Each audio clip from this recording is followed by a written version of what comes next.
Welcome to Lighthouse Farm. We are new to gardening and farming alike, so come alongside as we journey through the highs and lows of learning to grow our own food.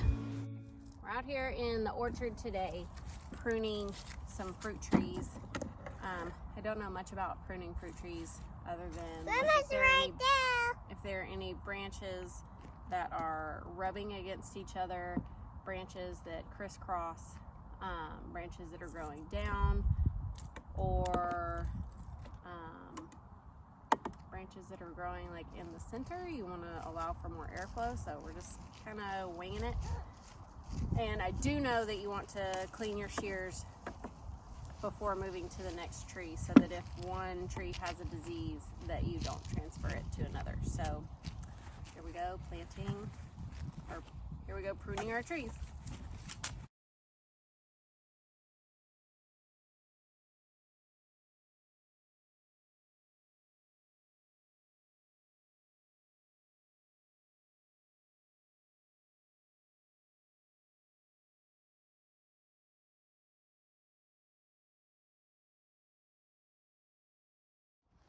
So this tree right here is not a fruit tree, it is a crepe myrtle. This tree has definitely seen better days. A lot of the stuff that's on this tree is dead, but I don't know right now how to figure out what's dead and what's alive. So I'm just gonna go through and try to trim it up quite a bit and make it look pretty. This one over here definitely needs to be pruned, but it's not as bad as this guy. So let's see what we can do.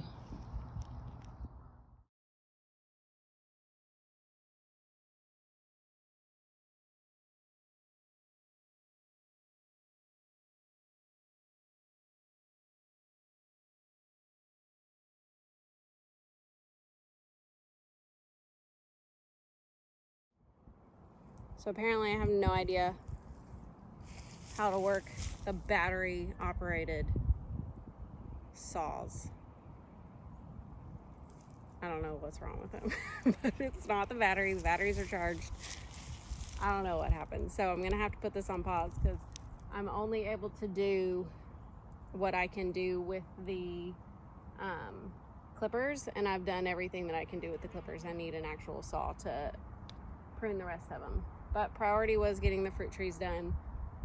My husband is working, so I can't ask him for help, and I'm not willing to spend a bunch of more time on it right now. I can definitely do some troubleshooting later, but right now I need to use this time to get other stuff done that I can't do with the kids since my mom is here. So I think I'm gonna pivot and finish digging out strawberry bushes or strawberry plants, and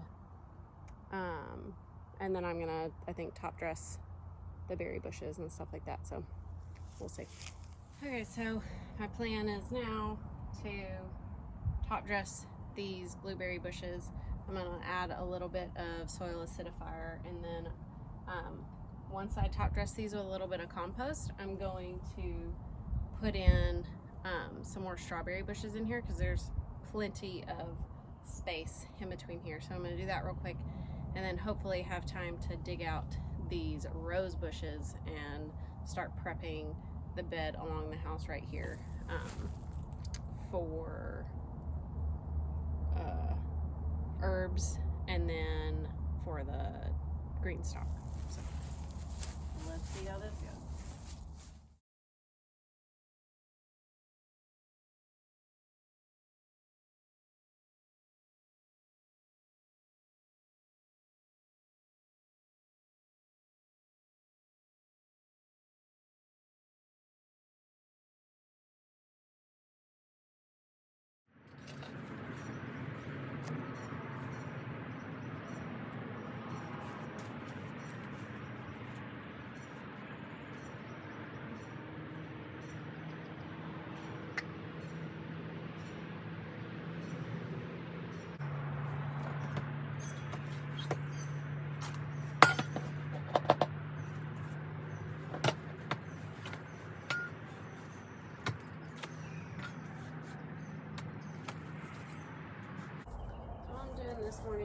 just taking out all the mulch that we put in for the freeze, and then I'm going to come through and top dress these beds with like 2 to 3 inches of compost. And then I'm still debating on whether or not I want to mulch over the compost with wood chips, or if I just want to leave it bare. I left it bare last year, and I mean, it didn't cause any issues, but now that I have mass amounts of mulch, I'm thinking that I might go ahead and mulch over all of it, but we'll see. I'm undecided.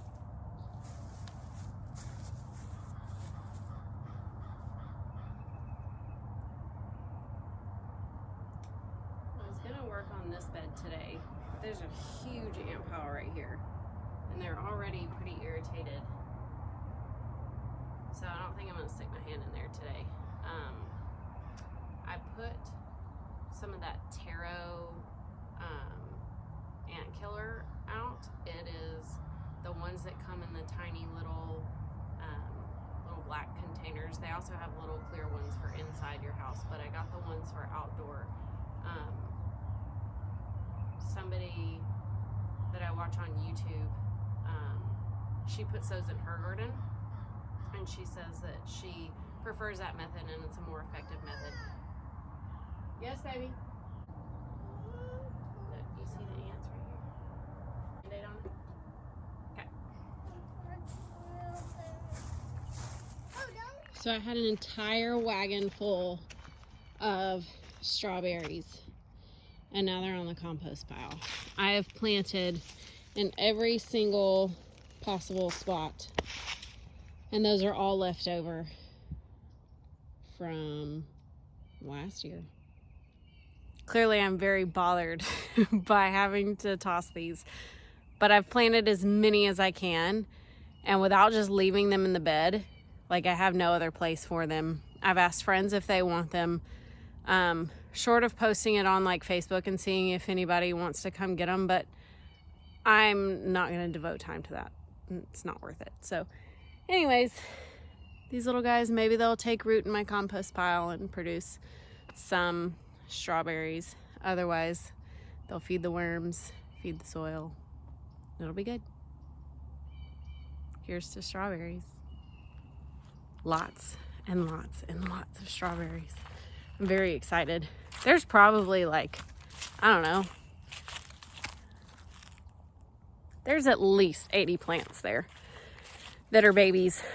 Most of them, so most of the mother plants that I planted last year, I was able to salvage and like separate.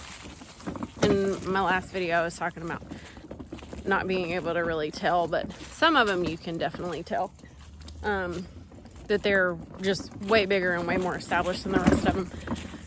So I kept some of those, and then obviously some of them didn't make it. And then like the hardier, nicer looking, stronger looking babies from those plants I planted in the blueberry trough, the raspberry trough, and of course the green stalk. So now that all that is done, I'm going to start working on clearing out the side bed of the house to turn into the herb garden. But first, here are the blueberries. Oh, I forgot that that thing right there has come off. It's a goof plug that I put at the end of the water line. It came off and it created like a crater right there where that strawberry plant is. So I gotta fix that. But these are all strawberries. I guess I could have put more strawberries over there, but I put all this mulch here yesterday when I was gonna mulch the whole bed, and then I decided that I didn't want to mulch the whole bed, so it's there, and I just didn't plant any strawberries there because I figured I'm gonna be digging around in that spot anyways. And then here's my raspberries. I don't know if my raspberries are dead or alive, but that's it right there. And then that one and that one, but all around it are strawberries. See, this one right here is definitely a mother plant, and it's got some buds on it. I already pulled some off because I wanted it to focus its energy on establishing roots as opposed to putting new fruit on. But I mean, as you can see, I left some on there. And then here's this gnarly ant pile. I decided to just go ahead and work around it today because I just wanted to get it done. Not much activity right this second, but there's a little taro thing that I was talking about. So they go in there and they get it, and then they bring it back to their hive or colony. I don't know what they call it. And then here's my blueberry bed.